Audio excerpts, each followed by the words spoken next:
Hello everyone and welcome back to my channel. If you don't know me, my name is Sarah, and in today's video I'm actually going to be doing my first ever yarn review, and I'm kind of shocked at myself I haven't made a video like this before, but here we are. Today I will be reviewing Knotty Pony, and this is yarn from Traveling Pony Studios. This is Carri's yarn. I feel like we're pretty good friends at this point, and it is an honor to make my very first yarn review on her yarn. These are just a few of the colors that Knotty Pony comes in. There's actually 12 total colors, and I'll put them on the screen here. I do not know the yarn color names because I am terrible at actually reading the yarn color names and remembering them. The other thing is, once I get into it, what I'll be crocheting today is a Highland cowl. This is unfinished as of this moment, but I want to just show it to you real quick so that you all are aware of what I'm working on. And this is the Highland cowl. It's a free tutorial on my channel, or a Ribbler or coffee PDF. So if you're interested in that, all those links will be in the description. But I made this little will out of Knotty Pony. I used her pink shade and then the white shade. The gold is Sweet Snuggles Lite. I just wanted to show you that I have completed a project with this yarn, and I'm also working on two other projects, the Highland cowl I showed you, and then another dragon. I nearly forgot to mention, but this yarn is based in the US, so if you are one of my international friends, you cannot order it yet. She's thinking about it, but it is a whole lot of work to get international orders set up. I completely understand. I just wanted you all to know in the beginning of the video that this yarn is just for US for now, at least. I think that's it. I think that's all I needed to add. So we're just going to get right into the review. I'm going to be divvying this up into sections. First, we're going to start with the yarn comparison. Figured I should pick a yarn color that is similar to Knotty Pony. That way it's a little, hopefully, easier to see the difference. And just so you all are aware, this is the newest Sweet Snuggles Lite from 2025. Just so you all know, this is their most recent yarn, at least at the time of filming this. You can see that Knotty Pony is a little bit shinier, but it is very, very soft. It's not at all anything like the bad Sweet Snuggles Lite where it was all waxy and shiny. It is very soft. I would say it's a little slippery. It's a little bit slippy. I would say it's a little bit slippery compared to Sweet Snuggles Lite, but that isn't actually a bad thing. It does make it a lot easier to work with. Something that I want to add to this, which I forgot while filming, or at least I didn't even really recognize it, but I do have to say, because this yarn is a little bit nicer in quality, I'm actually having way less hand pain than I normally have when crocheting, especially with the terrible quality of Sweet Snuggles Lite. I mean, there's no comparison really. But for the actual yarn size, let me get an end here. Here's the yarn compared to Sweet Snuggles Lite. As you can see, it is a tiny bit smaller. It doesn't even matter that much because I use both of them together and I haven't had any issues at all with it, combining Sweet Snuggles Lite and Knotty Pony. So if you're like me and you like Sweet Snuggles Lite, Knotty Pony is a great addition. The other thing about Knotty Pony though is she has colors that are not available for Sweet Snuggles Lite. So if you're like me, like I said, if you have a lot of Sweet Snuggles Lite, you can just combine the two together and use them together. At least that's how I've been using it. There is some texture difference between Knotty Pony and Sweet Snuggles Lite. Like I said, it's a little bit slippery compared to Sweet Snuggles Lite, and then it's also a little bit shinier. But the other thing I want to mention is that the yarn is a lot denser, and because it's denser, it holds its shape a lot better than Sweet Snuggles Lite. But you might notice a tiny bit of difference when working with it together. I know this isn't the best example because I just sew the flowers on separate, but you can definitely use these brands together, at least in my opinion. I would love to compare it to Premier, Parfait, and stuff like that, but I actually do not own any Premier yarn. I have not tried it yet. If you have seen my other videos, you know I have way too much yarn as it is, so I do not want to order anything from Premier until I go through my stash. So I can't compare that. I've heard that Premier is a lot smaller, so I would imagine this is very similar. Since I don't have the ball of yarn on hand and I've never worked with it, I can't tell you for sure. Also, something I want to show you is the yarn. When you pull on the edge, only like 1 or 2 fluffies will come out. Here you can see, and then I can also show you the difference with Sweet Snuggles Lite. You do that with this yarn and you're gonna have fluffies come off. This one's a really nice ball, so only a little bit came off, but even if I really try, as you can see, I can pull the fluff off. Let me really try with this yarn here, and it's a lot harder to actually get chunks to come off. Here you can see I get a little bit of yarn, but it's nothing crazy. Just wanted to show you like the quality of this yarn. It holds its shape a lot better. That is it for the comparison to specifically Sweet Snuggles Lite. And now let's go ahead and get into the magic ring or the chain 2 method. So I was going to make the feet for the cow so that I could show you the magic ring or the chain 2 method, but this brown is a little bit dark right now. My lighting isn't the best, so I'm actually going to use the blue for this. And also, funny story, I heard that she said the blue was totally on accident. It was meant to be gray, which would have been nice, but I personally, I know you're watching this, Carrie, the blue is one of my favorite shades. So, you know, if it's not too much trouble, I wouldn't mind it coming back. So I'm going to show you the magic ring first once I get this all untangled. So I'm just going to do the magic ring as I normally do. And normally when I use Sweet Snuggles Lite, I would use size 4 yarn to start my magic ring, and I'll insert a clip of what that looks like there. I find that that keeps the magic ring looking very clean and obviously prevents the yarn from breaking every time you try and make a magic ring. But I heard with this yarn that it does not fall apart very easily, so I decided to give it a shot without any size 4 yarn. Let me just show you because it's better just to show you. So I'm going to make my magic ring like I normally do. I'm going to put 6 single crochets in this magic ring just to give it a fair chance, because the more single crochets you put in there, the harder it is to close, at least in my experience. So we'll do a nice medium of 6, and then I take my end and I'm just going to pull it close. And it closes. Look, the yarn isn't even really beat up after that either, which is amazing. So now I'm going to do my second round real quick, just so you can see the magic ring a little bit better.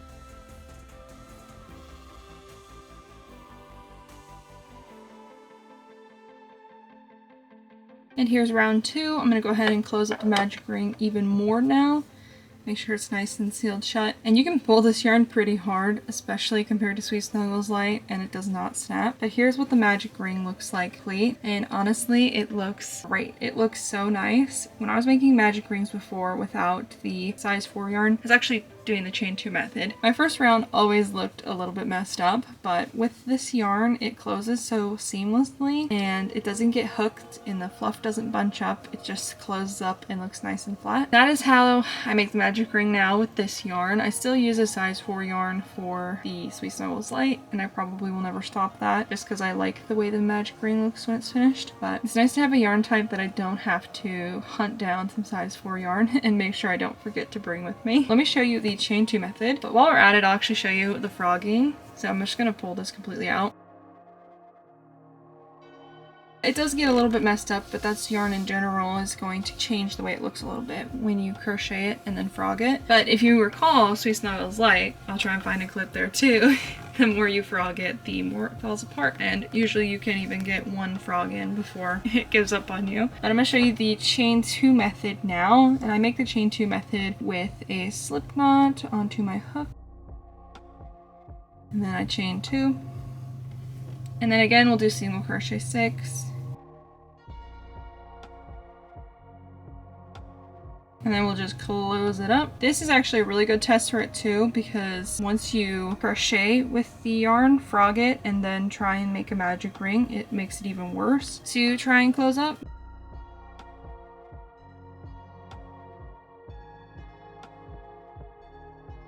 There we are. And now we're going to see how well this closed up. So I give this yarn a little bit of a wiggle. It's not as clean because I did frog it, but it still closes even with all of that stuff I just did to it, everything that I did to damage it, and it still closes, which you're never gonna have with Sweet Snuggles Lite. It's never going to work as well after you frog it. That's the chain 2 method though, and you can see the first round looks really nice. So this yarn is a success. It passes the magic ring test, and it is amazing when it comes to the magic ring test. Next most important part of this yarn is whether it sews well. So that's the next step we're going to go to. And I'm back. The Highland cow is, the pieces are finished. I was gonna say it's finished, but clearly it's not. I want to do a couple of things with you to really show you how this yarn performs with sewing. So I'm gonna close the bottom hole with you, then I'm going to sink the eyes in, and then we're going to sew on a couple legs together so I can really show you how well this turns out. I have sewn with it before. I made this dragon here, and I can tell you now, spoiler alert, it works so well. Doesn't matter the needle. But I'm not just going to tell you that, I'm going to show it to you. Starting with my plastic needle, why not? This is the needle I normally use with the plush yarn because I find that metal, they have smaller holes, but they also tend to tear up the yarn more, at least in my experience. Because you can see like on the tip of this plastic needle, it's a little bit more rounded. versus the metal. It just cuts up the yarn and digs into the yarn more and then tears it up. Hopefully that makes sense. But I'll start with the plastic one. This is the one I normally use, and you can just thread your needle super easily. But let me just grab all the back loops.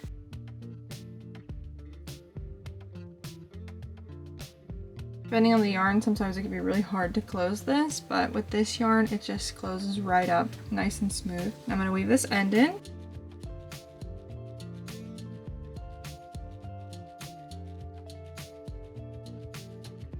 And here's what it looks like. Nice and flat, closed really well. Great for that step. Now I'm going to show you face shaping. Normally I would use the size 4 yarn for this step, and I likely will continue to do that in the future because this step, when you use the size 4 yarn, it disappears a little bit better than when using the same size yarn as the body. For the sake of this video, I am going to give it a chance again. I actually did sink the eyes in with this one with the pink as well. I'm going to thread my needle, my nice long metal one. This is Arthur, by the way, and he's just being an attention hog. So I sink the eyes in by starting at the bottom, and then I'm going to come up at the bottom corner of the eye, and then grab one of those loops or stitches. Same on the other side. And then the same at the top of the eye.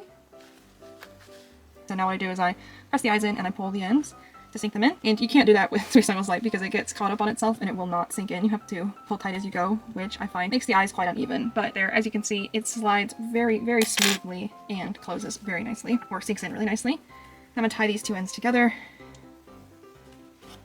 and then weave them in.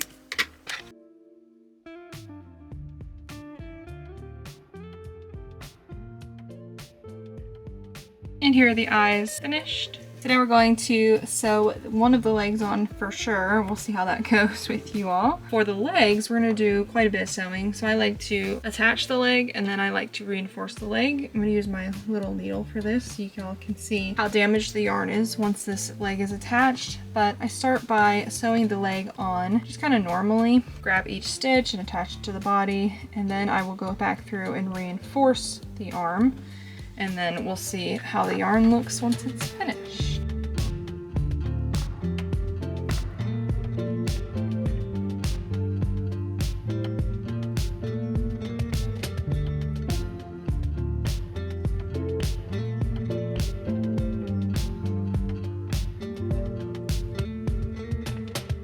Here is the first step finished with the arm, and I thought I'd show you the yarn. As you can see, it's still very, very fluffy. It's not all bunched up and it's not falling apart. You can see there's a tiny bit of damage where I had my needle, but you really have to look for it. Do my second part, which is the reinforcement. I like to sew around the stitches. This tends to beat up the yarn a little bit more as well.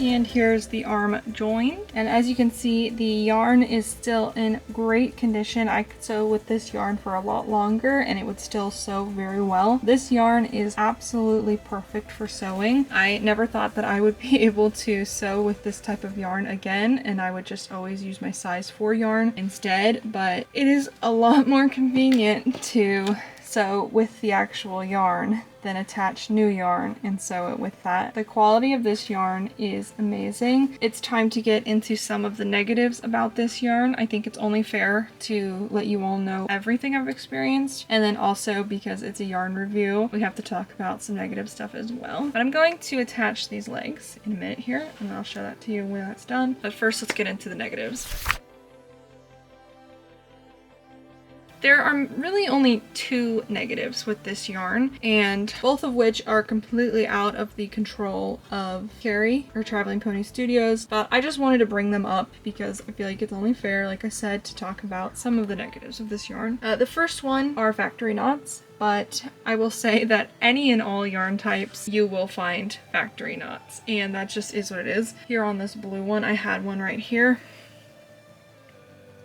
she cannot prevent factory knots. So I do not blame Traveling Pony Studios at all. I just want you all to be aware that there are factory knots in this yarn. It's bound to happen. They do happen often. I've never found more than one per skein though, I will say that. And then the second thing, which is also completely out of her control but relates to the yarn quality, is that sometimes the yarn quality isn't the greatest. So I actually have this great example right here. This was the inside of this ball of yarn. As you can see, it looks nice down here. The chenille yarn looks nice, and then it kind of gets really strange up here. The texture shifts and changes. So hopefully you all can see the difference. This one's just, it actually kind of reminds me of like a burnout blanket where the texture is just not as smooth. But as I said, that is not something that Traveling Pony Studios can control. That is just is what it is. This came from the center of the skein, so she never would have seen it when she shipped it. But I just want you all to be aware that I love this yarn, and Carri, I would say, is one of my friends, but I just want to be totally honest with you all and let you all know possible negatives you might come across. I think the ability to sew a plushie together without having to get other yarn, without having to do all these other techniques, is worth it. So worth it. If you are interested in trying this yarn, I do recommend. But first, let me finish this cow and then I'll give you my final thoughts.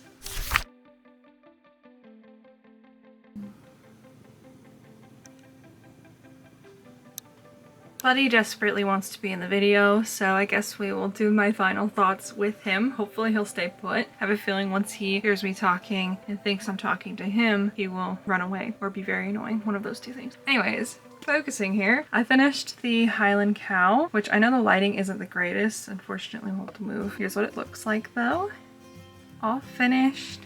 Everything sewn together. I'll probably put a clip over this of a much better video of the Highland cow. My final thoughts on this yarn is that it works up very well. It's got a 10 out of 10 for the magic ring and for sewing, and even the chain 2 method as well. For face shaping, it works really nice. I highly recommend this yarn for anyone who's interested in it. Thank you all so much for watching to the end of this video. I hope you enjoyed my very first yarn review. Let me know in the comments if there's anything else I could or should add for future reviews. I don't know if I'll do this again, see how it goes. If you would be interested in more yarn reviews, leave your suggestions too. I do have quite a lot of yarn, so I probably will just stick to the stuff that I own for now, but I wouldn't mind giving more comprehensive, in-depth looks at the plushies and the yarn types that I use to make the plushies, that is. Thank you to Carri for giving me permission to make a yarn review video. I hope your business is successful and continues to grow, but that is it officially this time, and I will see you in my next video.